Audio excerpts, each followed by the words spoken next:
तो चलिए दर्शकों, इस बीच आगे बढ़ेंगे। बड़ी खबर आपको बता दें, भारत का आईबीजी बना पाकिस्तान की सबसे बड़ी टेंशन। 12 से 48 घंटे में स्ट्राइक की क्षमता से बेचैनी बढ़ी है। पाक एक्सपर्ट ने आईबीजी को बताया बड़ा रणनीतिक खतरा। भारतीय सेना की नई युद्ध रणनीति से इस्लामाबाद में हलचल है। भारतीय सेना के पहले इंटीग्रेटेड बैटल ग्रुप्स हुए ऑपरेशनल। तेज तैनाती क्षमता पर पाकिस्तान की अब बेचैनी बढ़ी है। भारतीय सेना ने अपनी नई युद्ध रणनीति के तहत इंटीग्रेटेड बैटल ग्रुप्स के पहले बैच को ऑपरेशनल की घोषणा कर दी है। इसके साथ ही पाकिस्तान में सैन्य ढांचे को लेकर नई बहस और चिंताएं शुरू हैं। आईबीजी भारतीय सेना का एक अत्याधुनिक हथियार है, जो अत्याधुनिक, फुर्तीला, आत्मनिर्भर लड़ाकू गठन है, जिसे युद्ध की स्थिति में बेहद कम समय में तैनात होकर सटीक और प्रभावी कार्रवाई के लिए जाना जाता है। लेकिन फिलहाल ये तस्वीरें आप सबकी टीवी स्क्रीन पर।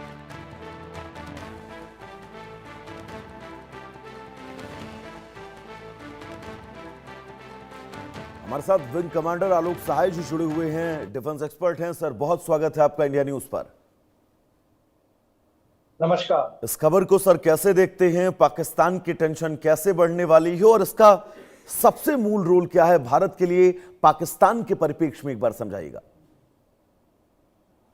देखिए, पहले क्या था वैभव जी कि हमारी आर्मी जो थी उसमें अलग अलग विंग होते थे। जैसे आर्टिलरी विंग अलग है, टैंक डिवीजन अलग होता था, इन्फेंट्री अलग है। अभी क्या किया है हमने, एक ऐसा स्ट्राइक कोर डेवलप करने के तहत एक ग्रुप बना लिया है, जिस ग्रुप में ये सभी विंग सम्मिलित होंगे, इंटीग्रेटेड होंगे और ये बहुत ही तेजी से, त्वरित रूप से कार्रवाई करने के लिए इसको बनाया गया है। इसमें बहुत ही ज्यादा फिट सैनिकों की डिप्लॉयमेंट की जाएगी और इनका सबसे बड़ा मकसद यह है कि जहां भी इनको अगर टारगेट दिया जाए तो ये 12 घंटे से 48 घंटे के अंदर में उस क्षेत्र में पहुंच करके और अपने कार्य और अपने टारगेट को पूरा करने की क्षमता रखते हैं। इसमें करीब 5000 से 8000 के आसपास सोल्जर्स होंगे एक आईबीजी में, इंटीग्रेटेड बैटल ग्रुप में। इसमें आर्टिलरी भी होगी, इसमें टैंक्स भी होंगे, इसमें आपको एयर डिफेंस एलिमेंट्स भी होंगे, इसमें आपको फील्ड हॉस्पिटल्स भी होंगे।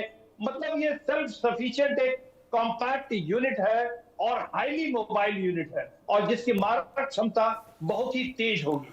तो इस अभी हमने 4-5 इंटीग्रेटेड बैटल ग्रुप बना लिए हैं। हमारा जो माउंटेन स्ट्राइक कोर है उसके अंतर्गत में अभी इसको रखा गया है और भी आईबीजीएस हमारे बनाए जा रहे हैं। इससे पाकिस्तान और चीन में थोड़ी खलबली बची हुई है। जी हाँ वैभव जी, बहुत महत्वपूर्ण है, क्योंकि आप याद करिए ऑपरेशन सिंदूर के दरमियान जो भारत के सरहदी इलाके थे, जो बॉर्डर से बहुत नज़दीक थे, फिर वो चाहे पुंछ हो, राजौरी हो, जम्मू के वो तमाम इलाके जो बॉर्डर के बहुत सटीक थे, वहाँ पर हमने देखा, हमने बड़ी जनहानि को झेला है। हमने ये देखा है कि कैसे उस फायरिंग में कई लोगों की मौत हुई और जम्मू कश्मीर के तमाम लोगों के घर तहस नहस हो गए। तो क्या अब ये सिस्टम अपग्रेड होने के साथ जब भारत को मिलेगा तो बड़ा ये शस्त्र होगा भारत के लिहाज से? हाँ वैभव जी, मैं दर्शकों को ये बताना चाहूंगा कि ये जो हमारा आईबीजी है ना, वो किसी एक क्षेत्र में बड़ा पंच जहां करने की जरूरत है, तेज प्रहार करने की जरूरत है, तेजी से अंदर घुस के दुश्मन को ध्वस्त करने की जरूरत है, वहां पर आईबीजी का इस्तेमाल होगा।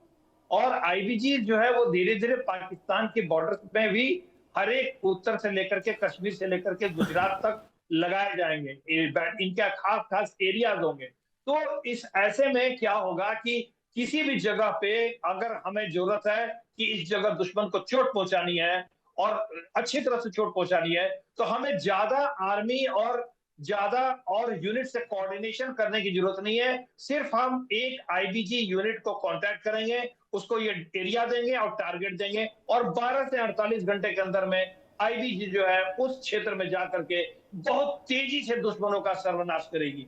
तो ये एक फास्ट तरीके से, त्वरित तरीके से तीखा प्रहार करने के लिए कॉम्पैक्ट यूनिट होगा। जी हाँ, क्योंकि आलोक जी, हमने देखा है ऑपरेशन सिंदूर के दरमियान जब भारत ने कहा था कि अभी ऑपरेशन खत्म नहीं हुआ है, ऑपरेशन सिंदूर जारी है, और ये शब्द मुझे विश्वास है पाकिस्तान की सेना, पाकिस्तान का वो आसिम मुनीर और पाकिस्तान की जनता में गूंज रही होगी ये आवाज। और लगातार हमारी जो सैन्य मजबूती, जिस तरह से मजबूत हो रहे हैं, ये अंदर से पाकिस्तान को बड़ा परेशान कर रहा होगा। जी वैभव जी, देखिए, हमने ऑपरेशन सिंदूर के बाद से जिन तरह के हथियारों को विकसित किया है, स्वदेशी हथियारों को, जिस तरह से हमने तकनीकी विकास किया है, जिस तरह के मिसाइल्स हमने बना लिए हैं, जिस तरह के ड्रोन्स हमने बना लिए हैं, बहुत ही ज्यादा बेचैनी है पाकिस्तान में, क्योंकि भारत एक तरफ तो इतने उन्नत किस्म के हथियार उसने बना लिए हैं और उस पर से वो कह रहा है कि सिंदूर अभी खत्म नहीं हुआ है। तो बेचैनी तो है, घबराहट है पाकिस्तानी हुक्मरानों के बीच में। आप देखिए, हमने हाइपरसोनिक मिसाइल्स बना लिए, हमने ऐसे ऐसे ड्रोन्स बनाए जो, देखिए वैभव जी, मैं बताना चाहूंगा आपके चैनल के माध्यम से दर्शकों को कि ज्यादातर ड्रोन्स कैसे होते हैं कि आप एक टारगेट आपने फिक्स किया, ड्रोन जाएगा उस टारगेट को ध्वस्त कर देगा। हमने ऐसे ड्रोन्स बनाए हैं जो दुश्मन के एरिया में जाएगा, अपना टारगेट खुद चुनेगा और घूमेगा आराम से, और नहीं जाएगा। आलोक जी, आपको उत्तर प्रदेश के डिप्टी सीएम ब्रजेश पाठक का वो बयान याद होगा, अभी हाल ही में उन्होंने दिया था, बड़ा दिलचस्प बयान था। उन्होंने कहा था कि हमने लखनऊ के अंदर जो ब्रह्मोस मिसाइल बनाई है वो पाकिस्तानियों की खटियों पर जाकर दगेगा। जी देखिए वैभव जी, ब्रह्मोस में तो इस तरह के हमने बदलाव किए हैं कि ब्रह्मोस जो अब रूस से आया था वो अब ब्रह्मोस नहीं रहा। भारतीय तकनीकी ने ब्रह्मोस को विश्व का सर्वोत्तम से भी उत्तम बना दिया है। आप देखिए ब्रह्मोस की क्यों विश्व बाजार में इतनी मांग है, क्यों इतना खौफ है हमारे दुश्मनों को, क्योंकि ब्रह्मोस को जब हमने लाया, ब्रह्मोस को हमने उसका आकार छोटा किया, वजन छोटा किया और उसको हर एक जहाज में फिट हो सके ऐसा रूप दे दिया, जबकि उसकी रेंज और मारक क्षमता वही रहेगी। उसको हमने नाम दिया ब्रह्मोस एनजी। और अभी ब्रह्मोस 2 आ रहा है, उससे भी आगे ये हाइपरसोनिक स्पीड होगा। और अब ब्रह्मोस को अब हम डेवलप कर रहे हैं 1500 किलोमीटर तक के मारक क्षमता के लिए। अभी तो 800 किलोमीटर है, अब ये 1500 किलोमीटर की आप आज सोने नहीं देंगे पाकिस्तानियों को, मुझे लग रहा है आज आप मूड में नहीं है, पाकिस्तानियों को सुकून की नींद नहीं देना चाह रहे हैं आप आज। और आलोक साहब, हम लोग क्या भारत में बड़ी अच्छी कहावत है कि पहले इस्तेमाल करिए फिर विश्वास करिए। भारत ने ब्रह्मोस का इस्तेमाल शानदार किया और अब वैश्विक पटल पर उसको लेकर जा रही है। जी अभी तो पाकिस्तान में खलबली है। हमने जिन जिन शस्त्रों का सफल परीक्षण किया है, पाकिस्तान तो अभी तो वो चांदीपुर से जो मिसाइल का परीक्षण किया, अभी पाकिस्तान और चीन जो है वो आयासी लगा रहे हैं कि भाई ये क्या है, क्या भारत ने डेवलप किया है। और हमने भी खुल के बोला नहीं है कि हमने क्या डेवलप किया है, लेकिन आकाश में उसकी जो ट्रेजेक्टरी थी वो देख करके पाकिस्तान और चीन बौखला गए हैं। वो हाइपरसोनिक था, लेकिन किस तरह का था उस पर अब कयास लगाए जा रहे हैं। जी हाँ, एक अग्नि 5 को लेकर कोई बड़ा अपग्रेडेशन जो है वो आने वाला था, बड़ा अपग्रेड होने वाला था, उसको लेकर कोई अपडेट सर? तो वैभव जी देखिए, अग्नि 5 तो अपग्रेड हो चुका है, उसका रेंज बढ़ाया जा चुका है। हाँ, उसमें MIRV टेक्निक इस्तेमाल की गई है। जैसे एक अग्नि 5 जाएगा तो उसमें हम एक साथ 4-5 डिफरेंट टारगेट्स के लिए न्यूक्लियर वॉरहेड ले जा सकते हैं। अब अग्नि 5 छोड़िए, अग्नि 6 तैयार है। DRDO ने भारत सरकार को ऑफिशियल औपचारिक रूप से बोल दिया है कि हमारा अग्नि 6 तैयार है, आप अनुमति दें तो हम इसका परीक्षण करेंगे।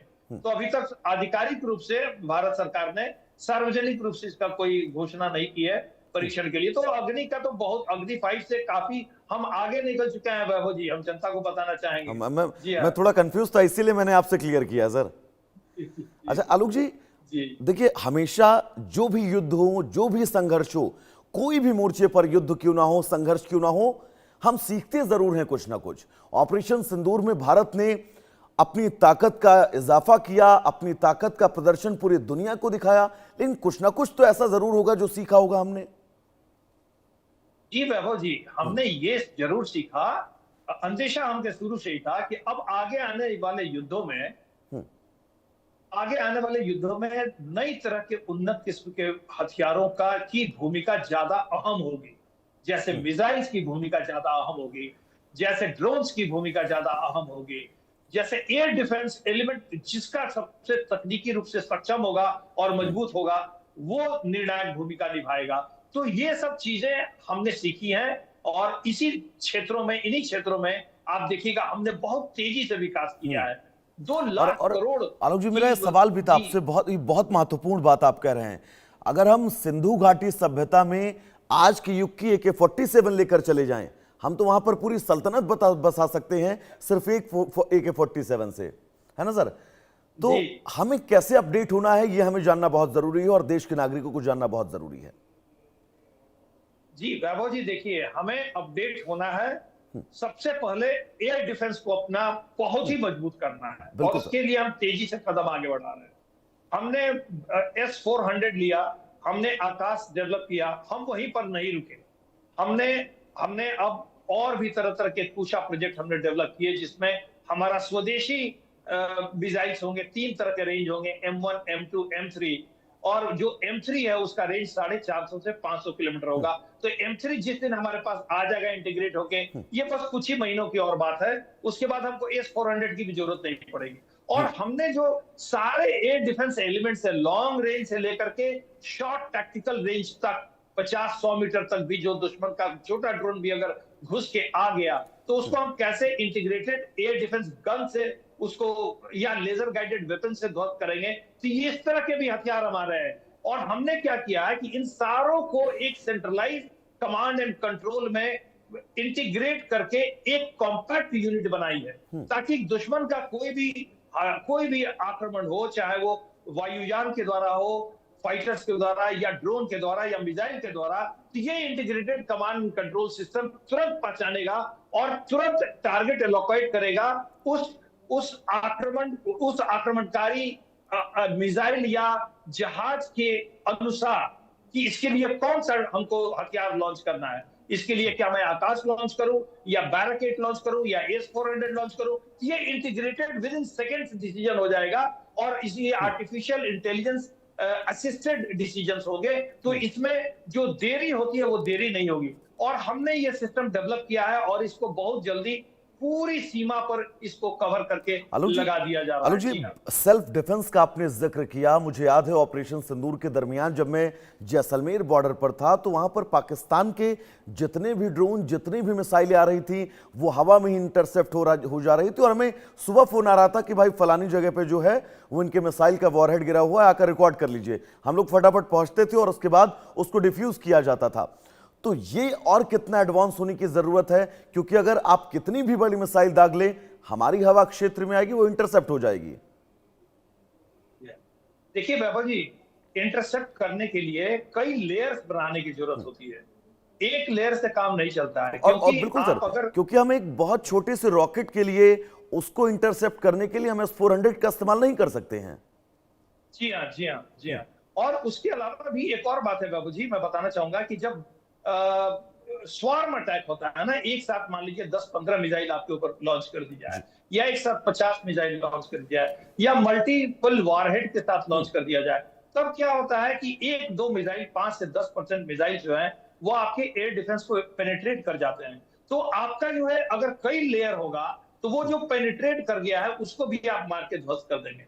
जैसे देखिए अभी इजराइल में हो रहा था, जब ईरान एक साथ मल्टीपल अटैक कर रहा था, तो 10% मिसाइल जो है एयर डिफेंस को भेद करके इजराइल में गिर जा रहे थे। तो ये एक सबक भारत ने लिया है कि नहीं, हमारे पास कई लेयर्स होने चाहिए, कि जो 5%, 10% अगर पेनिट्रेट भी करता है, तो हम उसको भी सक्षम तरीके से मार सके, हमारा सेकंड लेयर उसको मार सके। और आपने जो सिंदूर का वर्णन किया, हाँ। मैं आपको बता दूं वैभव जी, ये जो सिरसा के पास मिसाइल गिरा था, वो पाकिस्तान का वो सुरखाब का पर था, सबसे उसको उन्नत किस्म का वो मिसाइल मानते थे। और उन्होंने, और ये बड़ा दिलचस्प भी है, उस वीडियो को सबसे ज्यादा पाकिस्तान में देखा गया था, जिस मिसाइल का आप जिक्र कर रहे हैं। फिलहाल आलोक जी, इस समय जो है वो इजाजत नहीं